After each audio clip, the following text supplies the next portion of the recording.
living in a burning house. Living in a burning house. I'm living in a burning. Well, I know you used to occasionally do a Muddy Waters tune in your set. I think that might have been the only cover you did. But now I think it's all originals all the time. Living in a Burning House is actually my fifth record of all original music. And that's what I always say. I try to pride myself in writing songs so that you can see where I'm coming from. Because I think that's when music gets cool, when artists share themselves so vulnerably that you relate to it on that higher level to where it's like, yeah, I know exactly what they're talking about.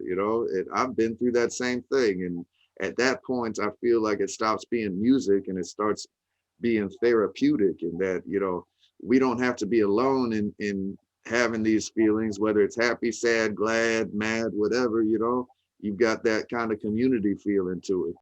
Well, this leads right into the next question, which was going to be, tell us about your writing process. Do you write the lyrics first? Do you write the melody first? Do you find a groove first? Where do the song ideas come from?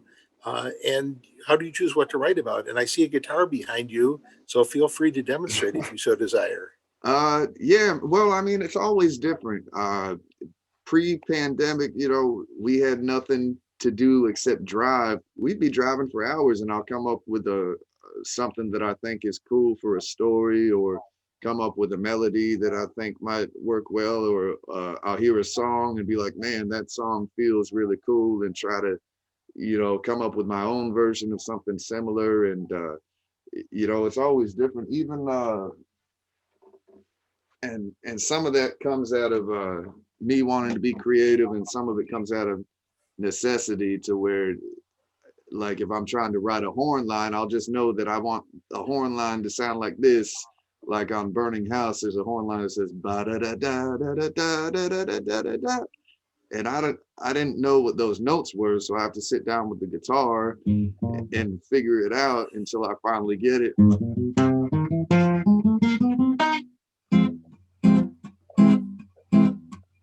So that's sort of a thing. And that's one approach. I'll just think of a sound and then try to work it out on the guitar, because I didn't go to school or anything for music, so it's kind of me following my ear and what I hear, which I think can be cool too. Or even like one of the songs on the record, Revelation, was just a groove that we used to play at sound check, just because we'd come into the stage sometimes running so late, we have to do a sound check in 3 minutes. So we'd do a song and just play mic check 1 2, mic check 3 4, mic check 1 2, yo. And then that was the whole song. But I was like, man, we had been doing that for a year, and it started turning into one of my favorite songs, and it wasn't even a song that we played. So I said, man, maybe I can add some lyrics to that. And I was always kind of freaked out and intrigued by the book of Revelation. So I ended up writing that song. It says, the seal's been broken, Lord, the book's been open. It's a countdown to Judgment Day. Revelation. And just that type of thing. So it's one of those things that's definitely always different. I try to just follow your ear. All the guys that I know that are super schooled in music say, follow what you hear, and your ear's never wrong. So, Tom, what's it like working with Selwyn in the studio? Oh, it was great. It was really cool. I flew down to Florida and met his band, and they were really great guys and wonderful players. And it kind of like I flew into his world. He's all in and he takes his music seriously, and I'm a workaholic. I could tell the other guy in the room, of everybody that felt the same way, was him. And I knew he had to go. Sometimes he had a gig at night. Like he'd be back early in the morning, and I'd go, "Where did you go last night?" He'd go, "I drove 3 hours to do some gig." And I love that. I love that because not only are you creative, but he pushes himself, and he's not afraid to be pushed. He knew we both want this to be great. So he's a joy to work with in the studio, and he's a good guy. He's got a good heart. You tell that, and a lot to say. So it was a pleasure making this record. So, Selwyn, you call this music electric swamp funkin' blues. So, elaborate on that a little bit. Tell us what you mean. Of really trying to just describe the eclectic kind of a approach that I take to it, because I feel like there's a stigma when people ask you what kind of music you play, and if you say blues, there's this whole stigma to the word blues, that half of the population wants to plug their ears already because they think that it's their grandpa's music that's sad and down and this and that. And I've found out time and time again, even with younger crowds and stuff, that they love this kind of music as long as you don't tell them it's blues. So if you just get on the stage and we do our show, they're down there dancing, they're going crazy, they're having a good time. But if you start off and tell them it's blues music, they might not stick around to even listen. And I feel like that's the best interpretation of what we're doing right now, and kind of the direction we're going, to call it, electric swamp funkin' blues. The records that I listen to over and over again that I keep spinning are the ones that have great songs on it, and that are recorded well, and that feel good, and that keep you interested. And I feel like that's what we've done with this record. It's one that from the top to the bottom, your ears aren't going to get tired. You're going to keep that itch in your ear of not knowing what's going to come next and being happy when it comes or when it happens. Up until the pandemic started, you were playing, I'd say, well over 100 gigs a year, probably more like 150. And talk a little about what you like about touring and what it feels like to be on stage with an audience. There's a song about it on the new record, in fact.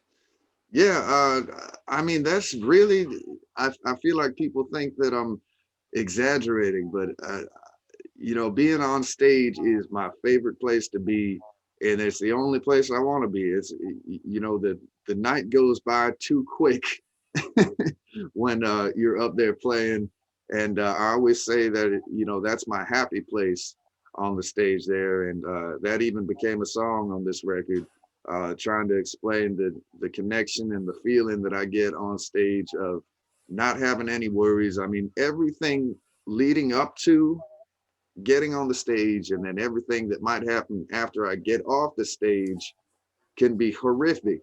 But for that time that I'm on the stage in that little bubble and sharing music with that crowd and that audience, and have it be received, and them reflecting that energy back, is an amazing feeling. And I always say that when you come to see me play, you're going to find a musician that's as happy to see you as you are to see them. And Now, you're both great blues lovers, and you're committed to carrying blues into the future.